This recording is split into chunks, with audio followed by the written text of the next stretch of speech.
পাই আজ আপনাদের দর্শন করার, চরণধুলি নেবার, আশীর্বাদ নেবার দাসীর সৌভাগ্য হয়েছে। অনেকদিন আগে দাসী এখানে এসেছিল, এখন কিছু এখানে নতুন নতুন সব দেখছে। খুবই ভালো লাগছে আপনাদের এই ভক্তি ভরা জীবন দেখে।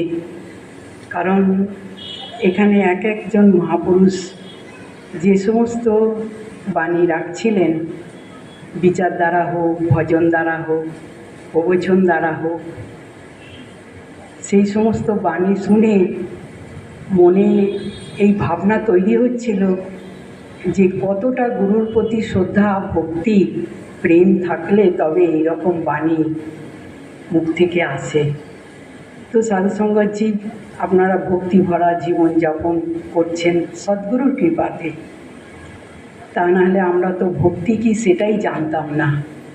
আজ গুরু আমাদের শিখিয়েছে আসল ভক্তি কি। এখানে ভজনে শুনছিলেন যে এই সৃষ্টিকর্তা আর সারা জগৎ সংসার এনার সৃষ্টি। তো আমরা অজ্ঞানবশত এই সৃষ্টিকেই সৃষ্টিকর্তা ভেবে আমরা পুজো পাঠ জপ তপ করছিলাম। সৃষ্টি আর সৃষ্টিকর্তা দুটো আলাদা বিলকুল। যেমন পরমাত্মা আর পরমাত্মার সৃষ্টি, সমস্ত দেবী দেবতা, আমরা দেবী দেবতাকেই পরমাত্মা ভেবে পুজো করছিলাম অজ্ঞানবশত, ভগবান মানছিলাম। কিন্তু সারা সৃষ্টি এনারই, এই নিরাকার নির্গুণ পরম ব্রহ্মেরই তৈরি। তো যখন সদ্গুরু আমাদের ব্রহ্মজ্ঞান দিলেন, তখনই আমাদের দেখিয়ে দিলেন, বুঝিয়ে দিলেন যে এই দেখো নিরাকার, যে সমস্ত সৃষ্টিকে ধারণ করে আছে এনার মধ্যে। তখনই আমাদের সব কিছু পরিষ্কার হয়ে গেল। নাহলে আমরা ভ্রমের মধ্যেই জীবন ব্যতীত করছিলাম, ভ্রমভ্রান্তির মধ্যে। তো সমস্ত ভ্রম আমাদের কেটে গেল সদ্গুরুর এক ইশারায়। তো সাধুসঙ্গতজি, ভক্তি তো আজ সারা সংসার করছে, কেউ বাকি নেই, বরং অনেক কঠিন কঠিন ভক্তি করছে। কিন্তু উদ্দেশ্য ভক্তির সেই যে গন্তব্যস্থল পরমাত্মা, সেটা নেই। সব চাওয়া পাওয়া এর মধ্যেই ভক্তি সীমাবদ্ধ রেখে দিয়েছে। কারোর মধ্যে পিপাসা নেই পরমাত্মাকে জানার। এত ভক্তি করছে, এত কষ্ট করছে, কিন্তু ভগবানকে জানতে চায় না। বলে না, ভগবানকে কি আবার দেখা যায়? ভগবানকে দেখলে কি সংসারে থাকা যায়? তো অনেক রকম অনেকের মনে সংশয় এই ভগবান নিয়ে। কারণ আমরা আমাদের জন্ম থেকে যে রীতি রেওয়াজ দেখে আসছি, সেটাকেই আমরা ভক্তি মেনে আমরা চলছি। সেই জন্যে সাধুসঙ্গজি আমরা ভেবে নিয়েছি এই রীতি রেওয়াজ পালন করাই হলো ভক্তি। তো সাধুসঙ্গজি, ভগবানের যে তৃষ্ণা, যে পিপাসা খুব কম ভক্তের মধ্যে থাকে। ভগবান শ্রীকৃষ্ণ গীতায় বলেছেন যে জিজ্ঞাসু ভক্ত যারা, তারাই আমাকে জানতে চায়। বাকি তো কামনা বাসনার মধ্যে কেউ ভয়ে ভক্তি করছে যে হে ঠাকুর, আমার কোথাও যেন কোনো ক্ষতি না হয়, সেই ভয়ে সে ভক্তি করছে। আর কেউ ভক্তি করছে চাহিদা পূরণে, একটা চাহিদা পূরণ হয় আর একটা এসে জোটে, তো চাহিদা পূরণের ভক্তি। আবার কেউ জিজ্ঞাসু ভক্ত আছে, যারা শুধু জানতে চায় ভগবান কোথায় আছে, কোথায় গেলে কি করলে ভগবানকে পাওয়া যাবে।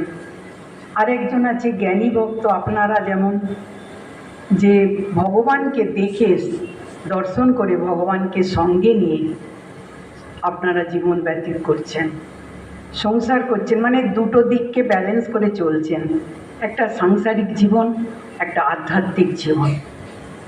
তো ভগবান শ্রীকৃষ্ণ বলেছেন জ্ঞানী ভক্তই আমার প্রিয় ভক্ত, কারণ এরা আমার মধ্যে থাকে, আমি এদের মধ্যে থাকি। তো সেই যে তৃষ্ণা ভগবানের, সেটা আজ মানুষের মধ্যে কমই দেখা যায়। বহুত বছর আগে জগৎগুরু শঙ্করাচার্য বলেছিলেন যে মানুষের যে তৃষ্ণা আকাশের মতো অনন্ত বিশাল, এর কোনোদিন শেষ হয় না। আবার ভগবান মহাবীরও বলেছেন, মানুষকে যদি সোনা চাঁদিরও পর্বত দেওয়া হয় তাতেও মানুষের তৃষ্ণা মেটে না। বলছেন, তৃষ্ণাকে সমান কই কাঁটা নেই, আর তৃষ্ণাকে সমান কই বন্ধন নেই। তো সাধুসঙ্গজি মানে তৃষ্ণা কখন সমাপ্ত হয়?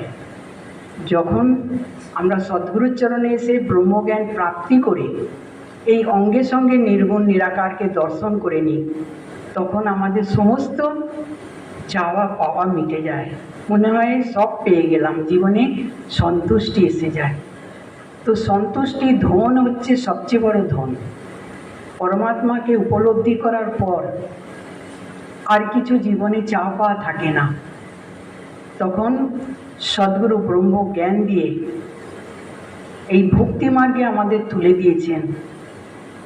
আর সাহারা, সৎসঙ্গ, সেবা, সুমিরন, এই তিনটে সাহারা আমাদের সঙ্গে দিয়েছেন, যে একে নিয়ে আমাদের ভক্তি মার্গে এগিয়ে যেতে হবে। তা নাহলে সাধুসঙ্গজি এই যে সময়, যে সময়টা চলে যাচ্ছে বা চলে গেছে, আমরা সেটা ফিরে পাবো না। আমরা আমাদের বাল্যকাল ফিরে পাবো না, যৌবন ফিরে পাবো না, বার্ধক্যে এসে আমরা পৌঁছেছি। তো এখনও যদি মানুষের সময় না হয়, অনেক মানুষ তো বসে আছে, আপনি দেখবেন বাচ্চাদের বললে যে এখন ভক্তি করার সময় নয়, পড়াশোনা করার সময়।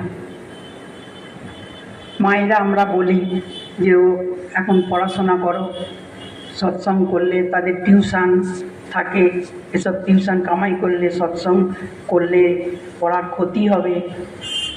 তো সেই পড়াশোনাটা করে সে বাল্যকালটা কাটায়, তারপরে পড়াশোনা শেষ করে যৌবন আসে, যৌবনকালে সে বলে এখন তো আমার চাকরি বাকরি করে পরিবারের দায়িত্ব পালন করা আমার কর্তব্য, তো কখন আমি ভক্তি করব। তারপরে সে যখন চাকরি পায়, পয়সা উপার্জন করে,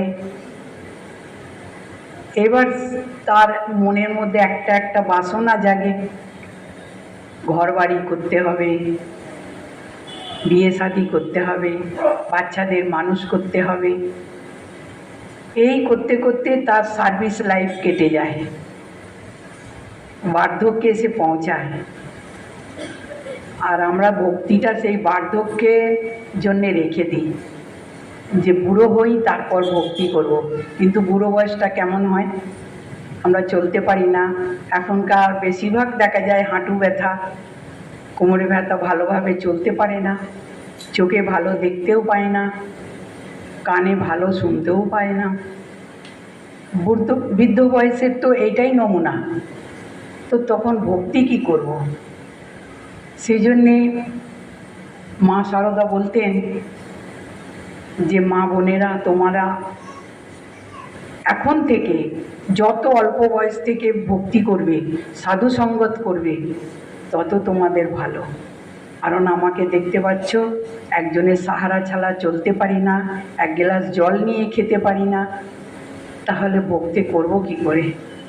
ঠিক সেমনি সাধুসঙ্গজি, আমরা এই সৎসঙ্গটা যে বহু মূল্যবান সৎসঙ্গ সদ্গুরু আমাদের দিয়েছেন, এই সৎসঙ্গ হলো সুখের খনি, আমরা হেলায় হারাবো না। মাতাজি বলছেন যে আমরা এমনি মানে বাহানা সৎসঙ্গের জন্য করব না, যে যাকে আজকে যাব না সৎসঙ্গে, কালকে যাব, মানে কোনো সামান্য বাহানা নিয়ে আমরা সৎসঙ্গ কামাই করব না।